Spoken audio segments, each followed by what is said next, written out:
খাবারের ব্যাপারে বলেন, রিজিকের ব্যাপারে বলেন, সবচাইতে উত্তম রিজিক দাতা হইল আল্লাহ, আর সকল কিছু দেওয়ার মালিক হইল আল্লাহ। হযরত আবুল হাসান আমার আল্লাহর কাছে যখন বারবার কান্না করে, এলাকার মানুষ তারে বিদ্রুপ করতেছে। হযরত আবুল হাসান মিশরের কায়রো নামক এলাকার মধ্যে বসবাস করে। আমি ওয়াজে আসার আগে ঘরে বইসা বইসা আমি ওয়াজটা পড়ে আসলাম। এবার দেখলাম হযরত আবুল হাসান রাহমাতুল্লাহ আলাইহি ওই দিন হঠাৎ করে চিন্তা করতে করতে ওনার অনেক ভক্তবিন্দুদেরকে নিয়ে বইসা রইলেন। হযরত আবুল হাসান যখন বসে রইলেন, হঠাৎ করে আবুল হাসানের মাথার মধ্যে একটা টেনশন আসছে। ও আল্লাহ, আমি যে এতগুলা মুরিদ বানাইলাম, আপনি যে এতগুলা মানুষের দায়িত্ব আমারে দিলেন, আল্লাহ তারারে তো আমি পার করা লাগবো। যদি আমি পার না করি, তারা আমার কাছে মুরিদ হইয়া লাভটা হইল কে? ও আল্লাহ, আপনার কাছে ফরিয়াদ, আপনি আমার এমন একটা রাস্তা দেখাইয়া দেন। আমার জীবনের সবচাইতে ফরজ একটা কাজ এখনো বাকি। বলে কোন কাজটা? আল্লাহ, আপনার বাইতুল্লাহ শরীফ, আমি আপনার বান্দা দাবি করি, কথা সত্য, এখনো পর্যন্ত আপনার বাইতুল্লাহ শরীফ আমার দুইটা চোখ দিয়া দেখা হয় নাই। যেই নবীর উম্মত দাবি করি, ওই নবীর মদিনা শরীফ এখনো আমার দেখা হয় নাই। আল্লাহ, আপনি কি আমার একবার মক্কা মদিনা নিয়ে যাইবেন না? আপনারা বলেন বাবারা, আমরা সবাই ওই মক্কা মদিনা যাইতে চাই কি চাই না? আরে ভালোবাসার জায়গা মদিনা, ভালো লাগার জায়গা মদিনা, বলেন ভালোবাসার ভালো লাগার জায়গা মদিনা, বলেন ভালোবাসার ভালো লাগার জায়গা মদিনা। এত সুন্দর জায়গা কোথাও দেখি না, এত সুন্দর জায়গা কোথাও দেখি না, সাজিয়েছেন দয়াল রাব্বানা, ভালো লাগার জায়গা মদিনা, বলেন ভালোবাসার জায়গা মদিনা, ভালো লাগার জায়গা মদিনা। মদিনা শরীফ নূরের খাজিনা, মদিনা শরীফ নূরের খাজিনা, আশিক ছাড়া কেউ তো বুঝে না, আশিক ছাড়া কেউ তো বুঝে না, ভালোবাসার জায়গা মদিনা, বলেন ভালোবাসার জায়গা, ভালো লাগার। আপনাদের জোরে কন্যা কেমন জানি একবারে উদয় উদয় গেছেন, একটু মোহাব্বতের আওয়াজে কইেন। আমি মদিনা এখনো গেছি না। আপনার এলাকার সন্তান আপনার কামরুল হুজুর চিনেন না আপনারা? কামরুল হুজুরে মাঝে মাঝে উমরার ফাটিগুলা লইয়া যায়, মানুষকে হজে নিয়ে যায়, তখন আমারে মাঝে মাঝে হ্যাঁ দেখায়। আবার আমরা শহীদ হুজুরে নিয়ে যায়, আমার মাঝে মাঝে দেখায়। এটা দেখলে তো ভাল লাগে। তো নিয়ত করে এলিস, আল্লাহ যেদিন যাবো নিজে, নিজের মা, নিজের বাপ, নিজের ভাই, তিনজনের লইয়া একবারে 4 জন সমানে দমুদ দিব। কি কন? তো যাইতে চাই কি চাই না? ভাই সাহেবেরা, সন্তানরে জায়গা জমি বাক করিয়া দেওয়ার আগে, আরে জায়গা জমি সন্তানরে বাক করিয়া দেওয়ার আগে ফুতেরে জায়গা জমি দিয়া যাইবেন। ফুতে কিন্তু আপনার কবরের ফারে দিয়া প্রথম 7 দিনের দিন যাইব, 40 দিনের দিন যাইব, 1 বছর যাইয়া এরপরে কবর কোন্ড ওইটাও চিনবে না। এই জন্য সম্পদ সন্তানের মাঝে বাক করিয়া দেওয়ার আগে ওই সম্পদের একটা কোনা দিয়ে একটু বেচা মাত্র 1.5 লাখ টাকা খরচ করেন। 1,35,000 40,000 টাকা হইলে উমরা করন যায়। কোন রকম মক্কা মদিনাটা দেখে আসেন, কামদা লাগবো। এই জন্য মুহাব্বতের আওয়াজে মক্কা মদিনা যাওয়ার জন্য একটু মুহাব্বতে বলেন ভালোবাসার জায়গা মদিনা, ভালো লাগার জায়গা মদিনা, বলেন ভালোবাসার ভালো লাগার। আর হাত তুলেন, এই মদিনা ভালো লাগেনি আপনারা? তো লাগলে হাত লাগাতেন আর পড়েন ভালোবাসার জায়গা মদিনা, ভালো লাগার জায়গা মদিনা, বলেন ভালোবাসার জায়গা মদিনা, ভালো লাগার জায়গা মদিনা। মদিনা শরীফ নূরের খাজিনা, মদিনা শরীফ দয়ার খাজিনা, আশিক ছাড়া কেউ তো বোঝে না, ভালোবাসার জায়গা মদিনা। একটা জবানও বন্ধ রাখবেন না, জবানটা ছেড়ে দিয়ে উচ্চ কণ্ঠে জোরে জোরে পড়েন আল্লাহু আকবার। কৃষ্ণপুর এলাকার যুবক মুরব্বীরা শুনো, পর্দার অন্তরালের মা বোনেরা অন্তরের কানটা লাগাইয়া শুনো গো মা। টাকা পয়সা ব্যাংক ব্যালেন্স করে কবরে চলে যাইবা, সন্তানদেরকে দিয়া যাইবা, তোমার সন্তান আরামায়েশ করে কাটাইবো। কিন্তু তুমি যদি মক্কা মদিনা না দেখা মারা যায়, তোমার অন্তরের মধ্যে একটা আফসোস থাইকা যাইব। এই জন্য মরণের আগে হযরত আবুল হাসানের মতো মনে মনে নিয়ত করো, আল্লাহ আপনি আমারে আপনার বেলায়েত দান করে করেছেন, আপনার বন্ধুর মাধ্যমে তরিকতের খাদেম বানাইছেন। আল্লাহ যদি আমি মক্কা না দেইকা মারা যায়, মদিনা না দেইকা মারা যায়, আমার রূহটা মদিনার জন্য বারবার কান্না করবে। আমার আল্লাহ তাআলা ওই দিন আবুল হাসান যখন নামাজের মুসল্লার মধ্যে বারবার কান্না করে, আল্লাহ আমার মুরিদের অভাব নাই, আমি তো তাদেরকে নিয়ে পার হওয়া লাগবে। ও আল্লাহ রাস্তা দেখিয়ে দে যেন আমি মক্কা মদিনা যাইতে পারি। হযরত আবুল হাসান বলে যেই দিন থেকে আমি বেলায়েত পাইছি, আল্লাহর কসম ওই দিন থেকে আমি আমার নিজের ইচ্ছাতে কোনোদিন ঘুমাইছি না। নিজের ইচ্ছাতে কোনোদিন ঘুমাই নাই। আমরা তো মাশাআল্লাহ দিল অবসর একটু ফাইলে কোনোরকম কাইতে ঘুমাই থাকি, ঠিক আছে না? উনি বলেন যেই দিন আমি বেলায়েত পাইছি ওই দিন থেকে আমি নিজের ইচ্ছায় কোনোদিন ঘুমাই নাই। আবুল হাসান বলেন আপনি কেমনে ঘুমাইছেন? উনি বলেন আমার ঘুমানোর সিস্টেম হইল, আমি যখন নামাজের মুসল্লার মধ্যে বসতাম, নামাজ পড়া আমি আমার আল্লাহর কাছে একটা সেজদা দিতাম, যে সেজদার নাম সেজদাতুশ শুকর। আমি সেজদার মধ্যে আমার আল্লাহর কাছে বারবার কান্না করতাম। আমি কান্না করতে করতে ঘুমাইয়া যাইতাম, আর কখন ঘুমাইতাম কখন ঘুম থেকে উঠতাম আমি টের পাইতাম না। হযরত আবুল হাসান শাযিলি রাহমাতুল্লাহ আলাইহি বলেন যখন আমি ঘুমাইয়া গেলাম ওই দিন কান্না করতে করতে ঘুমানোর পরে আমার আল্লাহর পক্ষ থেকে আদেশ আসে, এরে আবুল হাসান আর ঘুমায়া থাকার সুযোগ নাই, আয় আয় আয়। আমি আল্লাহ পাক রব্বুল আলামিনের দরবার থেকে ইশারা হয়ে গেছে, আল্লাহর কাবা তাওয়াফ করার জন্য চলে আসো, নবীর মদিনা জিয়ারত করার জন্য চলে আসো। আবুল হাসান শাযিলি রাহমাতুল্লাহ আলাইহি বলে আমি ঘুম থেকে সজাগ হইয়া গেলাম। আমি ঘুম থেকে সজাগ হইয়া আমি আমার আল্লাহর বাইতুল্লাহ তাওয়াফ করার জন্য রওনা করব। এমন টাইমে আমার অনেক মুরিদ ছিল যাদের বাড়ি মিশরে, অনেক মুরিদ ছিল যাদের বাড়ি বাগদাদে, অনেক মুরিদ ছিল যাদের বাড়ি কায়রোতে। আমি তাদেরকে একসাথে কইরা মিশরের কায়রো নামক এলাকার যেই নদী বন্দর আছে ওই নদী বন্দরের মধ্যে বললাম যাইয়া তোমরা একটা জাহাজ ভাড়া করো, যে জাহাজের মধ্যে কইরা আমরা যাইতে পারবো মক্কা এবং মদিনায়। সিদ্ধা পানি বন্দরের মধ্যে তোমরা আমার ব্যবস্থাটা করে দাও। এবার যখন ব্যবস্থা করতে গেলেন যা দেখে সিদ্ধা বন্দরে যাওয়ার জন্য কায়রো নদী বন্দরের মধ্যে কোনো বাহন নাই, যাওয়ার মতো কোনো লঞ্চ নাই, কোনো স্টিমার নাই। আর আগের যুগে কোনো লঞ্চ স্টিমার ছাড়া মক্কা মদিনা যাওয়ার জন্য কিন্তু বাষ্পীয় যে জাহাজ যেটাকে আমরা বলি উড়োজাহাজ, যেটাকে আমরা প্লেন বলি, এমন কোনো ব্যবস্থা ছিল না। কিন্তু ওনার ভক্তবিন্দুরা বলে আমরা গেলাম নদীর পাড়ে, সে দেখলাম সেখানে এমন কোন টাকাওয়ালা কোন মুসলমান মানুষের বড় কোনো বাহন নাই বা যান নাই যেটা দ্বারা আমরা জিদ্দা বন্দরের মধ্যে যা পৌঁছাইতে পারবো। তো যা দেখলাম একজন লোক আছে যেটা একটু বড়, কিন্তু সে একজন খ্রিস্টান। সে কি তার যে জাহাজটা আছে লোকটা কি খ্রিস্টান। আমাদের একটু মনের মধ্যে লাগলো আমরা তো মুসলমান, তাকওয়ার খেলাফ হবে। খ্রিস্টান মানুষ অমুসলিমের কাছে যাইয়া যদি কোনো কিছু চাই, আমরা তার কাছে বললাম তুমি তো একজন খ্রিস্টান, আমাদের যাওয়া দরকার জিদ্দা বন্দরে। তো জিদ্দা বন্দরে যে আমরা যাব, তোমার এই জাহাজটা পানির জাহাজটা আমরা ভাড়া করতে চাই, তোমরা কত টাকার বিনিময়ে আমাদেরকে ভাড়া দিবা? উনি বলছে যেহেতু কায়রো থেকে জিদ্দা পর্যন্ত যাবেন বেশি ভাড়া না, অল্প কিছু দেরহাম লাগবে। কত দেরহাম? বলে আমার 550 দেরহাম লাগবে। বলে এত কমে যাইবা? মিনিমাম তো 1500 দেরহামের প্রয়োজন, এত কম দিয়ে কেন যাইবা? বলে আমি জিদ্দা বন্দরে যাওয়ার আছি, তোমরা যদি যাও আমরা তোমাদেরকে সাথী বানিয়ে নিয়ে যাব, কিন্তু জিদ্দা বন্দর থেকে আসার সময় তোমাদেরকে আনতে পারবো না। তারা চিন্তা করলো এই জাহাজ দিয়ে আমরা হইব না। আচ্ছা আপনি আনতে পারবেন না, পরবর্তীতে এই মাল নামে আবার আমাদেরকে নিয়ে আসবেন, পারবেন কিনা বলেন? বলছে ঠিক আছে পারবো। এই কথা বলে হযরত আবুল হাসান শাযিলি রাহমাতুল্লাহ আলাইহির কাছে গেছে, হুজুর পাইছি একটা জাহাজ পানির, কিন্তু ওই জাহাজের মালিক হলো একজন খ্রিস্টান, হুজুর বলেন আপনি রাজি কিনা? হুজুর বলে খ্রিস্টান হোক আর যা হোক চলো একটু যাওয়ার চেষ্টা করি, যেহেতু আমার আল্লাহ ডাক দিছে, আল্লাহর ডাক অবহেলা কইরা আমি ঘরে পড়ে থাকতে পারবো না। আল্লাহ যেহেতু ডাকি দিছে চলো আমরা চলে যাই। মুসলমান আল্লাহ কিন্তু আপনারা এখন ডাক দেয় নাই, আল্লাহ কিন্তু আপনার জন্মের পর থেকে মসজিদে আজানের মধ্যে 5 ওয়াক্ত আসসালাতু খায়রুম মিনান নাওম ফজরের সময় ডাক দেয়। আল্লাহ শুধু এই সময় ডাক দেয় না, হাইয়া আলাস সালাহ বলে প্রত্যেক নামাজের ওয়াক্তে আপনারে মুয়াজ্জিনের মাধ্যমে দৈনিক 10 বার ডাক দেয়। আপনি কিন্তু আল্লাহর ডাকে সাড়া দেন না। আল্লাহ কোরআনে কয় ওয়ালা তাকুনু, তোমরা তাদের মতো হইও না, কাল্লাযিনা জাহারা নাসুল্লাহ, আল্লাহকে ভুলে গেছে, ফাআনসাহুম, আমি আল্লাহ এদেরকে ভুলে রাখছি, আনফুসাহুম, এরা নিজের কথা ভুলে গেছে, উলাইকা হুমুল ফাসিকুন, যারা এগুলা ভুলে গেছে আল্লাহকে ভুলে রাখছে, তাদের সম্পদ সব জানার পর পরেও, তারা আল্লাহ সব দিছে এটা জানার পরেও আল্লাহর পথ মতে চলে না, আল্লাহ এদেরকে ফাসেক বলছে। আচ্ছা এবার আপনারা বলেন, যারা ফাসেক এদের ব্যাপারে কার জারি হইলো? এরা কোনোদিন জান্নাতে যাবে না। ফাসেকরা জান্নাত জাহান্নামের মধ্যবর্তী জায়গায় আটকে থাকবে।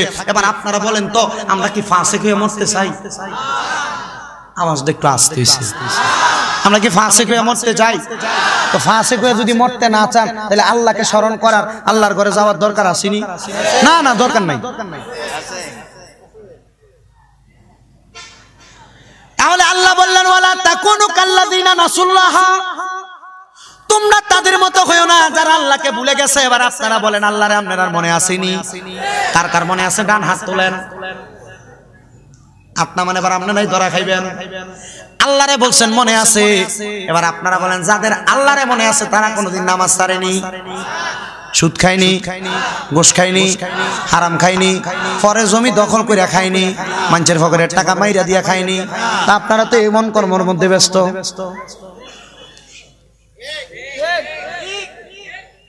এখানে অনেকে আছে আজকে আশারের নামাজটা পড়ছে না।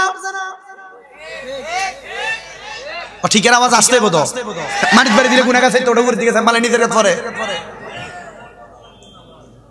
মজা লাগুক আর না লাগুক, মনোযোগের সাথে শুনেন ও মুসলমানের দলেরা। যদি আপনি মুসলমান দাবি করেন, আল্লাহকে মনে আছে আপনি মনে করেন, তাহলে আপনি কোনোদিন নামাজ ছাড়তে পারেন না, আল্লাহর ইবাদত ছাড়তে পারেন না। ভালো লাগলে শুনবেন, না লাগলে শোনার দরকার নাই। বলে হুজুর কেন এই কথা বললেন? ওয়াজ মাহফিল তো সবাই শুনতে পারে। আরে নামাজ না পড়া এমন 10টা 20টা 100টা ওয়াজ শুনলে কোনো লাভ? আল্লাহর ওলি ডাক দিয়া কয় চলো, যাওয়ার তো দরকার। আল্লাহ ডাক দিছে, আল্লাহর ডাকে যদি সাড়া না দিতে পারি তাহলে তো আমার মনে শান্তি লাগবে না। ও মুসলমান, ও বারাপাড়া কৃষ্ণপুর এলাকার বাবাজিরা বন্ধুরা, এবার রওনা করলেন। ওরে ওই নৌকা ওই পানির জাহাজের মধ্যে যখন উঠলো, জাহাজের মধ্যে ওঠার পরে আল্লাহর বান্দা এই কায়রো থেকে সামান্য দূর যাওয়ার পরে, মনে করেন কুমিল্লা থেকে বাহির হইয়া মাত্র দাউদকান্দি পর্যন্ত গেছে। যাওয়ার পরে ওই নৌকাটা ওই জাহাজটা ওই জায়গার মধ্যে আটকে গেছে, আর সামনে যাইতে পারে না। এবার ওই আল্লাহর ওলির জাহাজ আটকে যাওয়ার খবর এলাকার মানুষ জানতে পারছে। উনি তো নতুন খেলাফত পাইছে, বেলায়েত পাইছে। এবার কোন মানুষগুলা জাহাজ আটকে যাওয়ার খবর পাইয়া ইস্কারিটা কি কম মারবো না বেশি মারবো? দেখছনি নতুন হিসাব, নতুন বিষয়। মক্কা যাইতে লাগছে আল্লাহর আদেশে নাকি যাইতে লাগছে। এখন এবার জাহাজ দি মাদ্রাসা আটকে গেছে, এটা চলে না। এটা আর চিন্তা করতে লাগলেন। হজের অনেক আগে রওনা করছে, কিন্তু হজ অতি সন্নিকটে, সময় চলে যায়, যাওয়ার মতো সময় পাইতেছে না। এবার আল্লাহর ওলি একটু সামান্য সামান্য রাগান্বিত হইয়া আমার আল্লাহর কাছে নামাজের মুসল্লাটা বিছাইয়া আমার আল্লাহর কাছে বারবার ডাক দেয়, মনিব ও দয়াল আল্লাহ, আমি যদি না যাইতে পারি কি হবে আমার দয়াল মাওলা রে? আরে মাওলা রে তোরে পাক নামের দোহাই, আমি যদি ডুইবা মরি, আমি যদি ডুইবা মরি, কলঙ্ক তো মার দয়াল মাওলা রে। কান্দে আমার আল্লাহর কাছে, আল্লাহ যাইতে পারি না। মানুষ বাদে মন্তব্য করে, কান্না করার সময় আমার আল্লাহ এলহামের মাধ্যমে জানাইয়া দেয়, এ আবুল হাসান চিন্তা করো না, চিন্তা করো না। মাঝিকে যা বলো মাস্তুলটা তোলা দিতে। মাস্তুলটা তুললে এই মাঝি অল্প কিছুক্ষণ, অল্প কিছু সময়ের মাঝে মক্কা এবং জেদ্দা প্রান্তরে যাইতে তার দেরি হবে না। মাঝির কাছে যা ডাক দিয়া কয়, এ মাঝি, এ নাবিক, তুমি তোমার মাস্তুলটা তোলো, তাড়াতাড়ি আমরা রওনা করব। মাঝি কয়, আজকে 7 দিন একটানা এই নৌকাটা পানির জাহাজটাকে ঠিক করার চেষ্টা করে আমি পারতেছি না, আর আপনি বলতেছেন এখন আমি ঠিক করার জন্য। না না না, আপনার কথা আমি শুনতে পারবো না। ডাক দিয়া কয়, বাবা শোনো, আমি একটা আদেশ করতেছি, আমার আদেশ যদি না শোনো তুমি এটা কেমন কাজ করলা? আমি তো তোমার কাছ থেকে নৌকাটা ভাড়া নিয়েছি, এই নৌকাটা জাহাজটা ভাড়া নিয়েছি, তুমি যদি নাওটা না ছাড়ো আমার কাছে কেমন কেমন লাগবে। এবার বলেন ওই নৌকাটার মালিক কি মুসলমান না খ্রিস্টান? মনে আসেনি ওয়াজদা? মুসলমান না খ্রিস্টান? ও মুসলমান, ও নবীর উম্মতের দলেরা। এবার ওই খ্রিস্টান ব্যক্তিটা আইসা বলে, মুসলমান ফকির তুমি বলতেছ নৌকার মাস্তুল তোলার জন্য আমার নাবিক এক সপ্তাহ চেষ্টা করেছে, নৌকা স্টার্ট হয় না, এই ইঞ্জিনটা চালু হয় না, কিন্তু তোমার কথাই কেন মাস্তুল তুলবো? বলে একটাবার আমার কথাটা শোনেন না। ওই খ্রিস্টান মালিক এবং তার সন্তান ওই নৌকার মধ্যে ছিল, কথা সত্য। এবার যখন ওই আল্লাহর ওলি হযরত আবুল হাসানের আদেশ মোতাবেক ওইটা তুললেন, মাস্তুলটা তোলার সাথে সাথে লক্ষ্য করে দেখলেন নৌকা ইঞ্জিন দিয়ে স্টার্ট করলে যেমন তাড়াতাড়ি চলে, মাস্তুল উল্টাইলে ঝড় তুফানের কারণে মাস্তুল তো নদী থেকে সামনের দিকে যায় না, কিন্তু আল্লাহর ওলির আদেশ মোতাবেক মাস্তুল তোলার সাথে সাথে ওই মাস্তুলটাকে বাতাসের মাধ্যমে স্রোতের অনুকূলে নিয়ে যাইতেছে। আর এটা আস্তে আস্তে করে অল্প কিছু দনে জিদ্দা বন্দরের মধ্যে উপস্থিত হয়ে গেছে। আর যারা বদনাম করেছে তারা চিন্তা করে মনে হয় ঝড় তুফানে আল্লাহর ওলি আবুল হাসান শাহজিলির নৌকাটা এখান থেকে দূরে চলে গেছে। আর এলাকার মানুষগুলা রাত্রবেলা ঘুমানোর পরে স্বপ্নে দেখতেছে, না রে না, আল্লাহর ওলি আবুল হাসানের মাস্তুলটারে, আল্লাহর ওলি আবুল হাসানের জাহাজটারে কোনো জায়গায় ডুবায় না, ঝড় তুফানে নষ্ট করে নাই। আরে ওই জাহাজটা ঝড় তুফানের কারণে বাতাসের অনুকূলে যাইতে যাইতে এটা জিদ্দা বন্দরের মধ্যে যায় পৌঁছাইছে। জবান খুলে পড়েন আল্লাহু আকবার। আল্লাহ চাইলে কোনো কিছু বন্ধ হয় না, আল্লাহ চাইলে কোনো কিছু থাইমা থাকে না।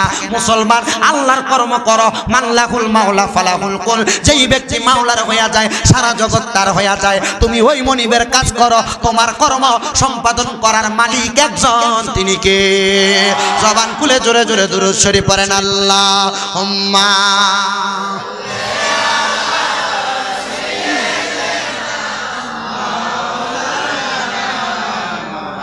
ওয়া আলা আলি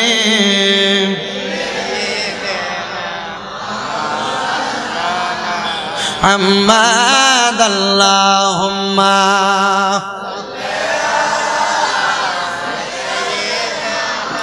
মাওলানা মুহাম্মাদ ওয়া আলা আলি।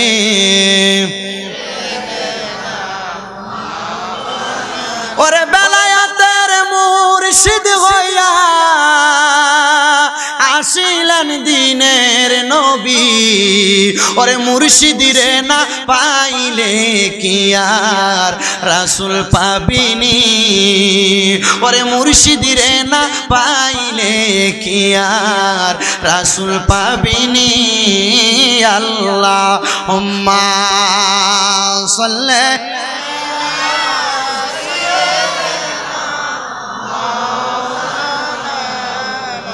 ওয়ালা আলি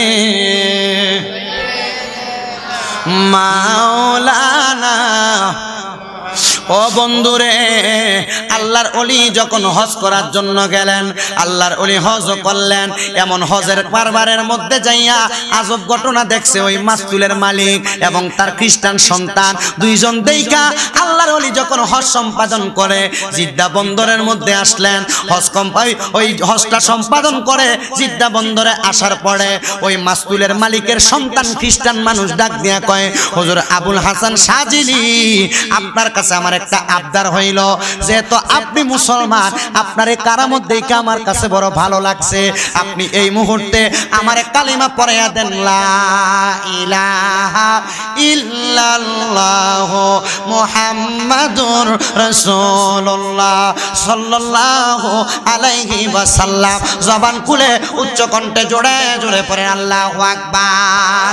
যখন কালিমা পড়ছে, কালিমা পড়ার পরে আল্লাহর ওলি আবুল হাসান শাহজিলি মিশরের কায়রো এলাকাতে চলে আসছে। এবার যখন ইসলাম কবুল করলো, ওই খ্রিস্টান বাবা ডাক দিয়ে কয়, সন্তান তুমি যে ইসলাম কবুল করলা, তোমার বাপ দাদার ধর্মের মধ্যে তুমি চুনকানি লাগাইলা, বাবারে এমন কর্ম কেন করলা? তোমার কাছে আবদার জানাই তুমি মুসলমান ধর্ম ত্যাগ করে দাও। এই কথা বইলা আল্লাহর ওলিটার ওই সন্তানটা, আল্লাহর ওলিটা হযরতে আবুল হাসানের দরবারের মধ্য থেকে ওই খ্রিস্টান বাবা চলে গেল। আর খ্রিস্টান সন্তানটা তো ইসলাম কবুল করেছে। কবুল করার পরে তার বাবাকে বলে, বাবা এই ইসলাম ধর্ম যে কত মজা এটা আপনি জানেন না। যদি জানতেন এই ফকিরের দিকে তাকাইয়া এই ফকির যে আজব খেলা দেখাইছে, আপনি ইসলাম ধর্মটা গ্রহণ করে ফেলতেন। বলে এই কাজ কোনো সাধারণ মানুষ করতে পারে না। আরে আল্লাহর ওলিরা তাদের জবান দ্বারা যে কথাগুলা বলে এটা তাদের কথা নয়, এটা আমার স্বয়ং আমার আল্লাহর কথা। এজন্য আল্লাহর ওলিটা মাসতুল তোলা দিতে বলেছে। এই কথাটা আল্লাহর ওলি নিজে বলে নাই, আল্লাহর ওলির জবান দ্বারা আমার আল্লাহ স্বয়ং তাদেরকে বলাইছে। এজন্য মাসতুলটা এই কায়রো এলাকা থেকে জিদ্দা পর্যন্ত পৌঁছাইছে। বাবা সন্তানের এই কথা শুই না তার মুখের মধ্যে প্রহার করলেন, মারলেন। সন্তান কোনো কান্না করলেন না। বাবা মারার পরেও বাবার দিকে হাতটা তুললেন না। ডাক দিয়ে বলে, বাবা ইসলাম ধর্ম কবুল করলে কষ্ট করা লাগে, মার খাওয়া লাগে। আব্বা মেনে নিলাম, আপনার কথা শুনলাম। ইসলাম ধর্মের কাজ করতে যায় যদি আমি আঘাত খাই, আমি মার খাই, আব্বা এটা আমার জন্য কোনো ব্যথার বস্তু না। আব্বা আপনি আমার জন্য দোয়া করবেন। এবার খ্রিস্টান বাবাটা সন্তানকে প্রহার করে বাড়িতে যায় ঘুমাইছে। ভাগ্যের নির্মম পরিহাসে বাবারা রাত্রবেলা ঘুমানোর পরে ওই খ্রিস্টান বাবা রাত্রবেলা ঘুমাইতে পারে না। ঘুম থেকে কিছুক্ষণ পরে পরে সেপডা খেয়ে, যেটারে কই আমরা উঠা যায়, কি কই আমরা সেপডা খেয়ে ওঠে না, সেপডা খেয়ে উঠতেছে। ঘুম থেকে কাঁপুনি দিয়ে উঠে। উঠার পরে ওই সন্তান পাশের ঘর থেকে আইসা বাবারে কয়, আব্বা আপনি খ্রিস্টান হইতে পারেন, আমি মুসলমান, ইসলাম ধর্ম শিক্ষা দেয়। বাপ মা যদি অন্য ধর্মের হয়, যতক্ষণ না কুফুরির আদেশ করে সন্তান যেন তার বাপ মাকে দেখা রাখে। তাহলে বাপ মা খারাপ হওয়ার পরেও সন্তান তার বাপ মারে আঘাত দিতে পারবে না, বাপ মারে কোনো কিছু বলতে পারবে না। এ মুসলমান নবীর উম্মতের দল, আব্বা যখন রাত্রবেলা ঘুমায় না, ঘুম থেকে যখন হঠাৎ করে করে কাঁপুনি দিয়ে উঠা যায়, সন্তান যা জিজ্ঞাসা করে, ও আব্বা জান আপনি কেন ঘুম থেকে বারবার উঠা দেন? ওই খ্রিস্টান ব্যক্তি ডাক দিয়ে কয়, বাবা এই কথা তোমার কাছে বলবো না, এই কথা বলতে হইলে তুমি যার হাত ধরে কালিমা পড়ছো হযরত আবুল হাসান শাযিলির কাছে আমি বলবো, চলো আমারে তার কাছে একটু নিয়ে যাও। এবার তারে নিয়ে গেলা হলো হযরতে আবুল হাসান শাযিলি রাহমাতুল্লাহ আলাইহির কাছে।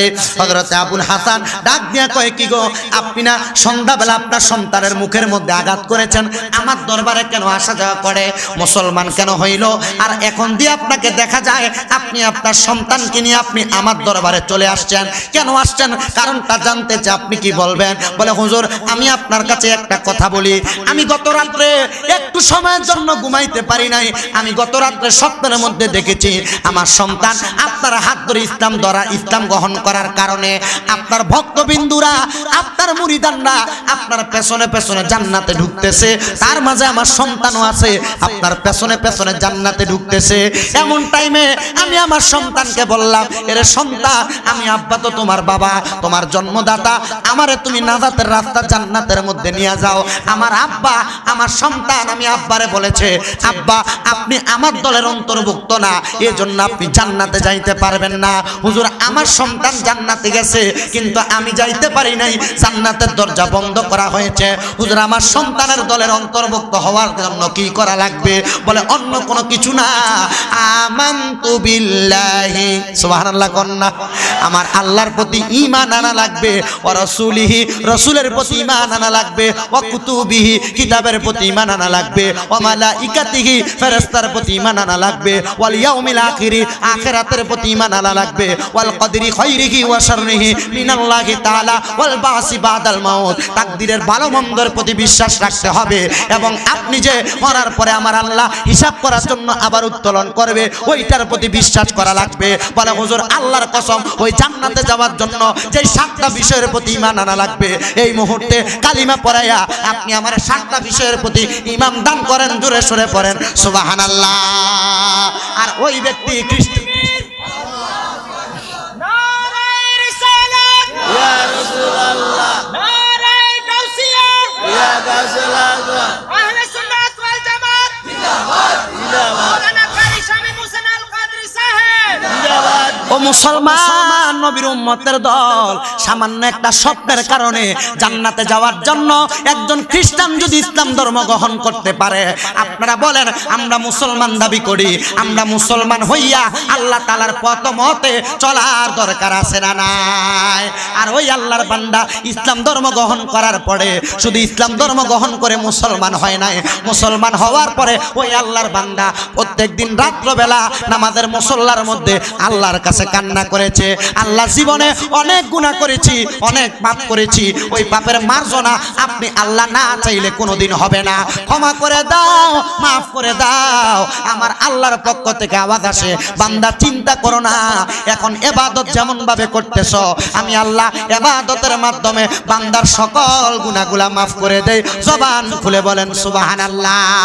ও মুসলমান, নবীর উম্মতের দল, আমার আল্লাহ শুধু মাফ করে না, মাফ করে না, বান্দার গুনাহ মাফ করার পরে বান্দার সম্পদের অভাব থাকে না, বান্দার নিয়ামতের অভাব থাকে না, বান্দা যা চায় আমার আল্লাহর পক্ষ থেকে বান্দাকে সব দিয়ে দেওয়া হয়। আপনি মনে করেন মুসলমান দাবি করার পরে আপনি কোনো পীরের হাত ধরার পরে আপনি মনে হয় বেঁচে গেছেন, আরে পীরের হাতটা ধরার কারণে বাঁচেন নাই, পীরে আপনাকে যে আদেশগুলা করেছে ওই আদেশগুলা মানলে আপনি বাঁচবেন, আর নচেত বাঁচবেন না। আপনার পীরে বলছে নামাজ পড়তে, আপনি নামাজ পড়েন না, আপনার মুর্শিদ বলছে ইবাদত করতে, আপনি করেন না, আপনি বাজে পথে চলেন। আপনার দিকে তাকাইলে মাথার মধ্যে পানুয়া দরবারের টুপি, মাইজ ভান্ডারের টুপি, শাহপুরের টুপি, শাহিনশাহ সিরকুটের টুপি, কিন্তু আপনি চলাফেরা করার সময় অনাদর্শভাবে চলাফেরা করেন। আল্লাহর কসম, এভাবে চলার কারণে আপনার নিজের বদনাম না, আপনার পীরের বদনাম হয়। আল্লাহর রাস্তে একটা কথা মনে রাখো মুসলমানের দলেরা, যদি আল্লাহ এবং তার রাসূলের সন্তুষ্টি অর্জন করতে চাও, হক্কানি পীর মাশায়েখের হাতে হাত রেখে বায়াত গ্রহণ করার পরে দুনিয়া এবং আখিরাতের তারাক্কি নেওয়ার জন্য, গুনাহ মাফ করার জন্য নিজেকে ব্যস্ত রাখবা। হুজুর কিভাবে ব্যস্ত রাখবো? আল্লাহর নবী আল্লাহর কোরআন থেকে ঘোষণা করে, ইয়া আইয়ুহাল্লাযীনা আমানু হাল আদুল্লুকুম আলা তিজারাতিন তুনজিকুম মিন আযাবিন আলীম। আল্লাহু আকবার। আওয়াজ একবার ছোট হইছে, আর জোরে কোন আল্লাহু আকবার। আপনারা বলেন ঘোষণাকার? আমার আল্লাহ তাআলা ঘোষণা করে দেয়, ইয়া আইয়ুহাল্লাযীনা আমানু, হে ঈমানদারের দল, হাল আদুল্লুকুম আলা তিজারাতিন তুনজিকুম, আমি আল্লাহ, আমি নবী, আমি আল্লাহকে তোমাদেরকে সন্ধান দেব না এমন ব্যবসার যা তোমাদেরকে আযাবিন আলীম, তোমাদেরকে যন্ত্রণাদায়ক শাস্তি থেকে উদ্ধার করে। ওই ব্যবসা কোন ব্যবসা? দুনিয়ার জমিনে চলাফেরা করা অবস্থায় মুসলমান দাবি করেন, যে কোনো পীরের কাছে বায়াত গ্রহণ করেন, করার পরে বাজে কাজ ছাইরা দুনিয়াতে যে কোনো হালাল ব্যবসা করেন, চা দোকানদারি করেন, কথা কি দোকানদারি, তরকারি বেচেন, মানুষের বাড়িতে মুনি দেন, গুনাহ নাই, এটা হালাল কাজ। আপনি যে আস্তে কথা কও না, ব্যবসা করলে অসুবিধা হইব তো, এই ব্যবসার দরকার নাই। বাড়িতে বইয়া এনার ফ্যাশনে লাগাইবে, খাওয়াইব, এই মানুষের চা খাইয়া খাইয়া একজনের চা খাইয়া আরেকজনের বদনাম করে। আসেনি এমন এমন গিরিঙ্গি বা শয়তান মানুষ আসেনি? এ দেখবেন এগুলা করতে করতে করতে করতে নেশা করে, করেনি নেশা? এগুলা করতে করতে করতে করতে 2 দিন পরে নেশা করার পরে এত ব্যবসা করে। কি দামেছে? ছোট্ট ছোট্ট ট্যাবলেট বেছে, বেশ ডাক্তার হয়ে গেছে। আরে মেম্বার কই আইজ গিয়া? মেম্বার বলে অসুস্থ। আমার হান্নান মিয়া ফোন দিয়ে কইছে মেম্বার লাগে দোয়া করেন। আমি কইছি আপনার লাগে দোয়া কেমনে করার লাগবো? ভালো কাম করলে আপনার লাগে দোয়া তো এমনি মানুষের রুয়ের থেকে দেবো নাকি? আমি কইছি মেম্বার সাহেব তাড়াতাড়ি চলে এলেন, মোটামুটি ওয়াজ জমে গেছে। তারা যারা আইছে এরা হলো নিট শ্রোতা, বুঝছেনি বিষয়টা? তারা হলো নিট শ্রোতা। এরপরে যদি মোটামুটি একটু বিরিয়ানি খাবেন না এবার কি এটা বুঝালো, এটা বুঝেন আপনারা। গত বছর আমি খাইয়ে গেছিলাম ইন্ডিয়া যাইতে বেলা, মোটামুটি বিরিয়ানি মজাই হয়। তবু আমরা যারা বইছি একটু মহাব্বতের আওয়াজ হইতেন। দুনিয়াতে যদি আপনি আপনারা ব্যস্ত রাখেন, আপনারা কি কোনো গুনাহ পাকড়াও করতে পারবে? আপনি যদি পাক্কা ইমানদার হয়ে যান, আপনি কি কোনো গুনার কাজ, কোনো খারাপ কাজ পাকড়াও করতে পারবে? এই জন্য আল্লাহ কোরআনুল কারীমে কয়, ইয়া আইয়ুহাল্লাযীনা আমানুত্তাকুল্লাহা ওয়াল তানজুর নাফসুম মা কদ্দামাত লিগাদিন ওয়াত্তাকুল্লাহা ইন্নাল্লাহা খাবীরুম বিমা তা'মালুন। জবানটা খুলে কোন আল্লাহু আকবার। আল্লাহ ডাক দিয়া কয়, ও ইমানদারের দলেরা, আল্লাহকে ভয় করো। ওয়াল তানজুর, তোমাদের তাকানো উচিত, নাফসুম মা কদ্দামাত লিগাদ, তোমাদের পূর্ববর্তীদের দিকে যাদেরকে আগে প্রেরণ করা হয়েছে। আমাদের পূর্ববর্তীর মধ্যে ভালো মানুষও ছিল, খারাপ মানুষ ছিল, কিন্তু আমরা খারাপ মানুষের দিকে তাকাই না। আল্লাহ এখন আমরা তাকাই তাদের দিকে যারা আমাদেরকে সহজ এবং সরল রাস্তা দেখাইব। আল্লাহ কয় ইত্তাকুল্লাহ, আল্লাহকে ভয় করো। যারা আল্লাহকে ভয় করে তারা কোনোদিন খারাপ পথে যায় না, তারা সরল এবং সহজ সরল পথের মধ্যে যায়। আল্লাহ কয় বালা পথে গেলে না খারাপ পথে গেলা। এমনও তো মুসল্লি দেখা যায় বালা পথে গেছে, মাথার মধ্যে টুপি আছে, গায়ে পাঞ্জাবি আছে, মাথায় পাগড়ি আছে, সুন্দর সাদা পাঞ্জাবি লাগে, মসজিদে নামাজ পড়ে, সুদ খায়। আসেনি? ও মুসলমান, নামের মুসল্লি হইলা না কামের মুসল্লি হইলা? আমার আল্লাহ এই জন্য কয়, ইন্নাল্লাহা খাবীরুম বিমা তা'মালুন। নিশ্চয় আল্লাহ তাআলা তোমার অন্তরের খবর জানে, অন্তরের খবর জানে। এবার বালা কাম করলো আল্লাহ জানে, খারাপ কাম করলো আল্লাহ জানে। এবার বালা কাজ করনেওয়ালা ব্যক্তিদের পাওয়ার কত, সম্মান কত, মর্যাদা কত শোনো। আমি তো এখন আবুল হাসান হাজিলি রহমতুল্লাহ শাহদিলি রহমতুল্লাহ এর কথা বললাম। এবার আরেকজন আল্লাহর বান্দার কথা বলে আমি আমার ওয়াজটা ইতি টানবো। আল্লাহ পাক রব্বুল আলামিনের আরেকজন বন্ধু, যার নাম হযরতে আহমদ হারব রহমতুল্লাহ আলাইহি, খুব দূরে দামেস্ক নামক এলাকায় বাড়ি, নাম হযরত আহমদ হারব রহমতুল্লাহ আলাইহি। উনি বলেন, আমার একজন দোস্ত ছিল যার নাম ছিল হযরতে আব্দুল্লাহ ইবনে আসলাম তুসি রহমতুল্লাহ আলাইহি। তা আমার ওই দোস্তরে নিয়া আমি সবসময় চলাফেরা করতাম। উনি ছিল সাচ্চা পাক্কা তাকওয়াবান ব্যক্তি। সাচ্চা পাক্কা তাকওয়াবান বুঝেন? আল্লাহরে বেশি ডরাইতো। কেমন ডরাইতো শুনেন। উনি কয়, উনি এমন ভয় পাইতেন, উনি একদিন ওনার ছোটবেলায় উনি মাদ্রাসায় যাচ্ছেন, মাদ্রাসা থেকে আসার সময় উনি ওনার ঘরের মধ্যে ঢুকার সময় মারে বলছে, মা নামাজ পড়ার আগে আপনি আমার জন্য একটু ভালো খাবার রেডি করে, যেটা আমি খাবো। তো আল্লাহর বান্দা এই কথা বইলা গোসল করে ইবাদত করে চলে আসে। ইবাদত করে মা সামনে গরম ধোঁয়াউডা ভাত দিস, ভাতের উপরে কিছু মুরগির গোশত দিস। তো আল্লাহর ওলি ওই ভাতগুলা সামনে নিয়ে, আব্বা আমরার ঘরে তো কোনো মুরগি নাই, যেটা দিয়ে আপনি কিনা, টাকা নাই যেটা দিয়ে আপনি কিনা আমার খানা খাওয়াইবেন, কিন্তু এই মুরগির গোশত কই থেকে দিলেন মা? ডাক দেখো, বাবা আমি মা যে মুরগিটা লালন পালন করতাম, এই মুরগিটা জবা করে তুমি সন্তানের পাতে দিছি। ডাক দেখো মা, এই মুরগির গোশত আমি খাইতাম পারতাম না, এই মুরগির গোশত আমি খাইতে পারতাম না। বলে বাবা কেন? বলে শোনেন, এই মুরগির গোশত যদি আমি খাইতে হয়, মা এই মুরগিটা আমরা পাশের বাড়ির যে ঘরটা দেখা যায়, এই ঘরের উঠানের কিছু সরিষা রইতে দেওয়া ছিল, এই মুরগি আমি মাদ্রাসায় যাওয়ার সময় দেখছি এই মুরগি মানুষের সরিষা খাইয়ে লেগেছে। তো তুমি এই মুরগি কেন খাইবা না? বলে মুরগি না খাওয়ার কারণ হইলো, যেই মুরগি মালিকের অনুমতি নাই, মালিক জানেও না, মালিকের সরিষা খাইছে, মাগো এই মুরগির গোশত আমার ফেটে গেলে এটা আমার ফেটে হজম হবে? মারহাবাটা কি আসতে কইবে? আচ্ছা, যেই ব্যক্তি কোন মুরগি পরের ক্ষেতের সরিষা খাওয়ার কারণে আল্লাহর ওলি খায় না, আপনারা বলেন ওই আল্লাহর ওলিটা কি কম মাফের ওলি না বড় মাফের ওলি? অনকালার ফিসাবরা তো বাচ্চা বুচ্চা খাইবে দূরের কথা, মুরিদরা যাতে তা পকেটে পড়ে বরেনি বরেনি হারাম বাচ্চা, সুদের টাকা ঘুষের টাকা থেকে টাকা আমারে দিও না, এই কথাগুলা কয়নি ফিসাবে, এটা যাচাই করে এরপরে যাইয়েন ভিড়ের কাছে। কথা কয় না দি? শুনেন মুসলমানের দলেরা, হযরত আহমদ হারব রহমাতুল্লাহ আলাইহি বলে, একদিন আমি যোহরের নামাজের পরবর্তী সময়ে গাছের নিচের মধ্যে বসে আছি, এমন টাইম আমি তাকায়া দেখলাম একটা শয়তান আমার সামনে, চোখের সামনে আসমান থেকে আছাড় খেয়া পড়ছে। কি পড়ছে? আপনারা এই পর্যন্ত কেউ শয়তান দেখছেননি? শয়তান দেখছেননি? শয়তানের তিনটা প্রকার। কোন কয়টা প্রকার? এক নাম্বার মানুষ শয়তান, 2 নাম্বার জিন শয়তান, 3 নাম্বার খান্নাস শয়তান। এই 3টা প্রকার শয়তানের।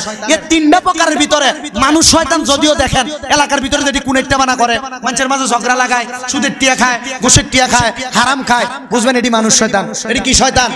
তা আমি আমার উস্তাদ মাওলানা আব্দুল মান্নান হুজুরে জিগেলাম, হুজুর এই শয়তান যে এটি দুনিয়াতে চলাফেরা করে, এটির লোকে শয়তান কয়টা আছে? কয় এটির লোকে শয়তান নাই। জিগেলাম হুজুর কেন শয়তান নাই? কয় এটি আসলে বড় শয়তান। কথা কয় না কেন? এটি আসলে কি শয়তান? বড় শয়তান। এটি থেকে আমরা কে বাঁচাবো? নারে তাকবীর, নারে রিসালাত, নারে গাউসিয়া। হযরত মাওলানা মুফতি আব্দুল কুদ্দুস আল কাদরি সাহেবের আগমন এই মাহফিলের পক্ষ থেকে, বারোপাড়া কৃষ্ণপুরের পক্ষ থেকে নারে তাকবীর, নারে রিসালাত।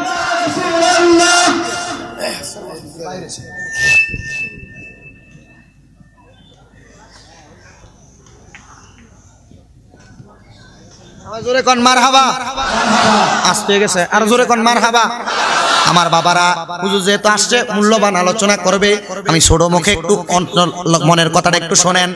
আপনারা এখানে যারা আছেন কোনোদিন শয়তান দেখছেননি? যদি দেখে থাকেন হাত তুলেন, আপনার পায়ে ধরে আমি সালাম করব, আপনার পায়ে চুমা দিব। হুজুর কেন? কারণ যে ব্যক্তি শয়তান দেখে উনি দুনিয়ার কামেল না, ওনারে বলা হয় কামেলে মুকাম্মেল। কত মানুষের নামের আগে কত লকবার টাইটেলের অভাব নাই, কিন্তু কামেলে মুকাম্মেল ব্যক্তি কি দেখে? শয়তান দেখে। কি দেখে?